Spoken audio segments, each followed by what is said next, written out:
दोस्तों, क्या आप यूपीएससी की तैयारी कर रहे हैं? उम्मीद है कि आप इसके लिए पूरी ईमानदारी से मेहनत भी कर रहे होंगे, मगर क्या आपने कभी यह सोचा है कि क्या आप यूपीएससी के लिए क्वालिफाइड हैं? कहने का मतलब यह है कि क्या आपके अंदर वो गुण हैं जो यूपीएससी अपने एस्पिरेंट्स में ढूंढ रही है। और आपको बता दें कि यहाँ हम एजुकेशनल क्वालिफिकेशंस की बात नहीं कर रहे हैं। अच्छा, तो सबसे पहले ये बताइए कि जब आप किसी भी नौकरी के लिए अप्लाई करते हैं तो सबसे पहले आप उसमें क्या देखते हैं? यही कि जिस पोजीशन के लिए वैकेंसी निकली है उसके लिए क्वालिफिकेशन क्या होनी चाहिए। उदाहरण के लिए, अगर आप एक सॉफ्टवेयर डेवलपर की पोजीशन के लिए अप्लाई करते हैं तो सबसे जरूरी है कि आपको सॉफ्टवेयर की जानकारी होनी चाहिए। इसी तरह आप यह सोचिए कि सिविल सर्वेंट का काम करने के लिए क्या क्वालिफिकेशंस या यूं कहें कि कौन सी क्वालिटीज होनी चाहिए। तो दोस्तों, यूपीएससी की मिनिमम एजुकेशनल क्वालिफिकेशन को आप एक शब्द में बता सकते हैं, ग्रेजुएशन।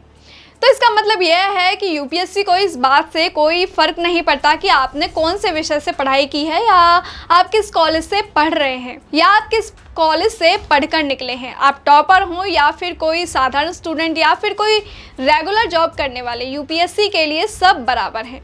यूपीएससी तो आप में कुछ और ही ढूंढती है और जब तक वो उसे मिल नहीं जाता तो तब तक वह सिलेक्शन नहीं करती। तो आज हम ऐसी ही कुछ क्वालिटीज के बारे में बात करेंगे जिनके बिना यूपीएससी क्वालिफाई कर पाना लगभग असंभव है। तो सबसे पहली क्वालिटी है जिद या जीवटता। एक सिविल सेवक का काम मुख्य मुश्किल और चुनौतीपूर्ण होता है और यूपीएससी को ऐसे कैंडिडेट्स नहीं चाहिए जो आसानी से हार मान ले या फिर किसी शॉर्टकट की तलाश करने लगे। उन्हें तो ऐसे लोग चाहिए जो चुनौतियों को स्वीकार करें और उस पर विजय भी हासिल करें।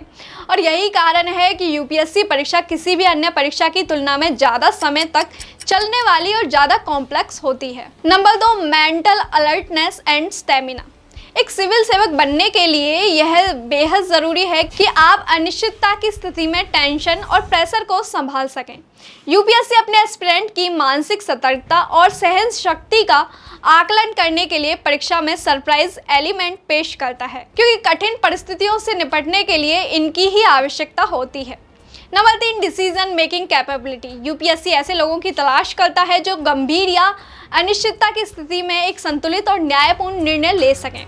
एक गंभीर उम्मीदवार को विभिन्न दृष्टिकोणों को आत्मसात करने और स्थिति के बारे में 360 डिग्री के दृष्टिकोण को प्रस्तुत करने में सक्षम होना चाहिए। इसलिए परीक्षा में भी विभिन्न मुद्दों से जुड़े सवाल पूछे जाते हैं और एक उम्मीदवार के लिए यह महत्वपूर्ण है कि वह एक से अधिक स्रोतों का उल्लेख करे और विभिन्न मुद्दों पर न्यूट्रल और इन्फॉर्म्ड ओपिनियन पेश करे। Number 4, intellectual and moral integrity.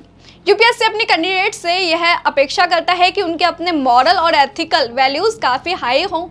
इसी गुण को जांचने के लिए एथिक्स के पेपर की परीक्षा होती है। इसके अलावा वह अपने उम्मीदवार में करुणा और सहानुभूति की भी तलाश करता है। ईमानदारी के साथ देश की सेवा करने का जुनून और सामने से नेतृत्व करने की क्षमता यूपीएससी और राष्ट्र द्वारा मांगे जाने वाले अहम गुण हैं।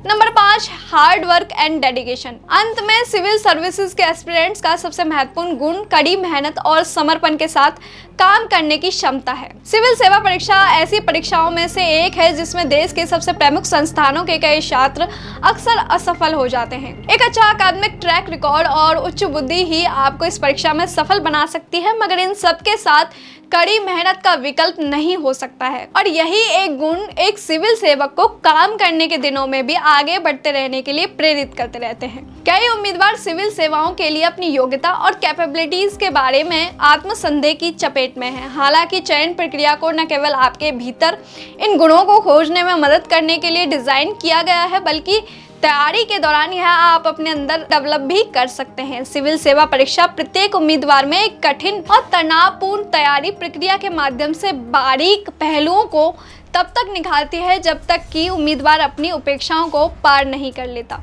आखिर दबाव में ही कोयला हीरे में बदलता है और दुनिया को उसकी असली कीमत का एहसास होता है। तो दोस्तों, यह थी हमारी आज की वीडियो। अगर आपको हमारी वीडियो पसंद आई हो तो इसे लाइक करें, साथ ही चैनल को सब्सक्राइब करना ना भूलें।